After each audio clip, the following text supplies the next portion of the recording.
Македонија со мали, но цврсти чекори се движи кон патеката на држава која што беше препознатлива по производството и извозот на земјоделски производи. Во овој правец оди и податокот од Државниот завод за статистика дека во вториот квартал од годинава производството на земјоделски производи е зголемено за 60 милиони евра. Премиерот Мицкоски, задоволен од податоците, информираше дека паралелно со зголеменото производство расте и откупот. Во вториот квартал имаме околу 60 на милиони евра повеќе споредено со она што беше во минатото.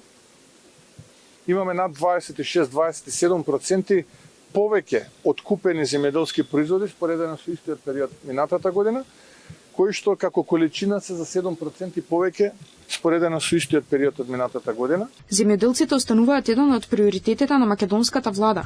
Премиерот вели дека поддршката за нив од почетокот на мандатот на владата ќе продолжи, затоа што производството на храна е исклучително важно. Земјоделците се еден од приоритетите на оваа влада.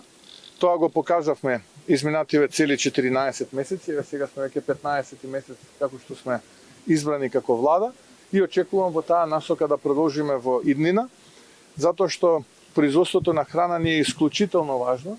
Колку повеќе произведуваме, толку помалку увезуваме. Македонија во минатото беше позната како земја производител и извозник на храна, посебно на земјоделски производи, така и ќе продолжиме во иднина. Зголемениот раст на откупот на земјоделски производи доведува и до раст на добивката на земјоделците. Истовремено надлежните не застанаа тука, туку прават се за промоција на домашното производство. Во тек е кампањата Македонско најдобро, со која ќе се разликуваат домашните од увозните производи. Домашните јаболка, домати и компири ќе добијат своја лична карта на полиците во маркетите. Министерството за земјоделство се оптимисти дека со одбележувањето на македонското овошје, зеленчук, јајци и конзервирани прехранбени производи во маркетите ќе се стабилизираат цените и ќе се зголеми производството на храна.